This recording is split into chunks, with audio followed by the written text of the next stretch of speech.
start off, I have some matte gray paint right here. It's actually medium base. And right here I have some matte white paint. What I'm going to do is I'm going to mix in some white paint with my gray paint as it's a little bit dark. And we're going to paint all of our streets and parking lots all at once so they're all the same color. I know in real life that they're built at different times. Parking lots are added and repaved, but I'm not going to be modeling that. I'm going to be modeling where it's basically all been put in almost at all one time, and it's almost all weathered to the same color. Because if it's put in within half a year or even a year, they'll basically look the same and there'll be no difference. So I'm just going to color all of this, the streets and parking lots the same color, including sidewalk.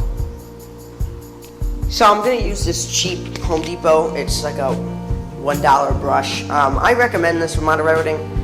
It's cheap, disposable, stuff like that. I have had that brush for a long time. Those brushes I like more than the more expensive brushes, just because I'm used to them.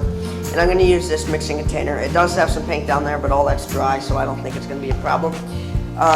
So I'm going to mix it now. Now to mix the paint, I'll actually use a disposable spoon. This happens to be pink. And I'll basically take a little bit of paint out there.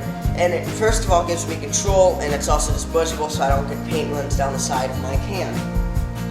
As you're mixing your paint, you can take some samples of paint and put it on the side of your road, so you can see if it's the correct color paint that you would like. The road does not have to be 100% prototypical.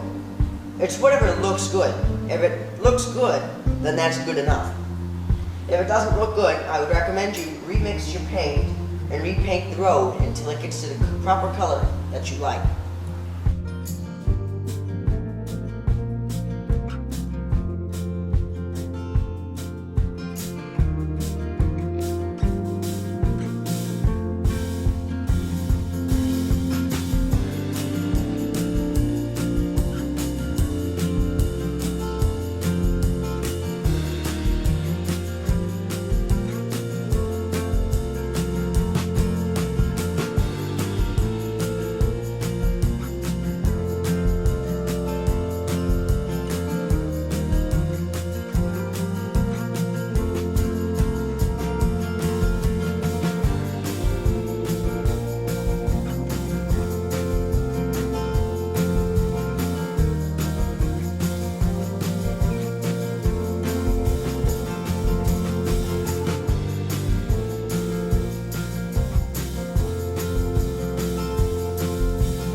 Now, this is a two-step process. So the first step has been complete.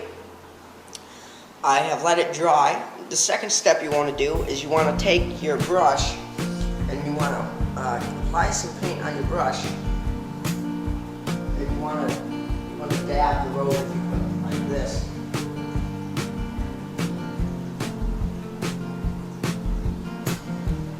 And you want to do that to all your road until all your road has a second coat of paint, and it will remove those paint lines, those paintbrush lines. You can avoid doing this second step if you have a foam brush. The problem with that is what I found is on this plaster of Paris, you'll have to do 3 or 4 layers of paint to have it stick well to the plaster of Paris. So I prefer using a brush and streak painting it first and then dabbing it to remove those streaks. That has worked the best for me, so that's what I do. I recommend you do the same if you decide to do plaster of Paris roads.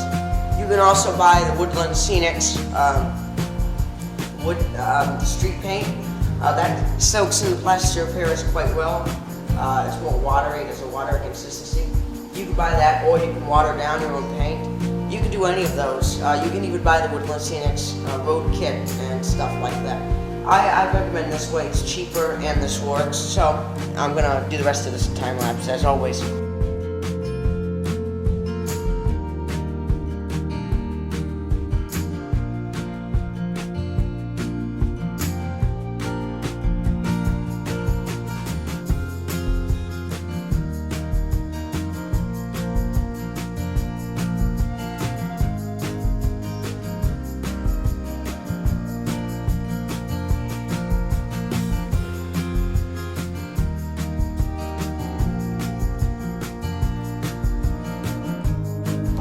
So for the sides of the road, I'm going to use ballast. This ballast has a mixture of dirt and debris inside it, along with some shrubs.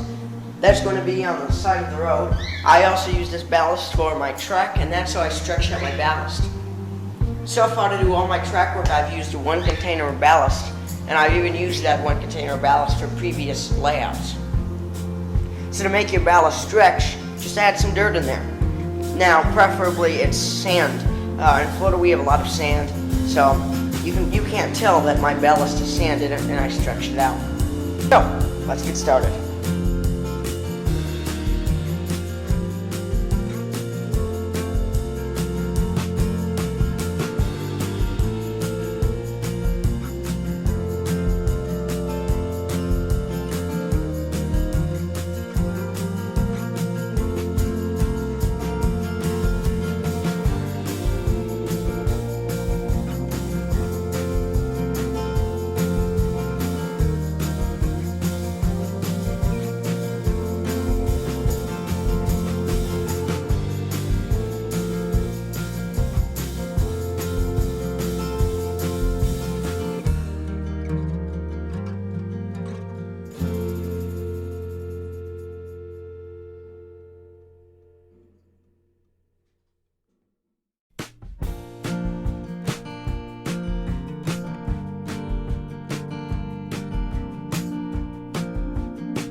So I have completed some scenery work around the road down here too.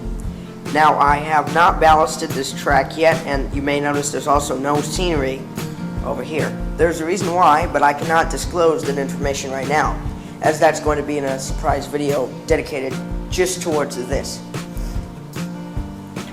Back here I have done more scenery. I've even done it behind the building. I have patched in scenery over here as well. There's also some more scenery down here, and that's continued. So right here is a old Norfolk Southern caboose, or back car, or anything you would like to call it. They're known as lots of different things. Right here is not a separation line, that's actually a sidewalk. That is a modern kind of sidewalk without grooves, expansion joints. So back here you can see oops, I just hit that. I patched in over here and back there around the ballast. So over here I finished scenery as well.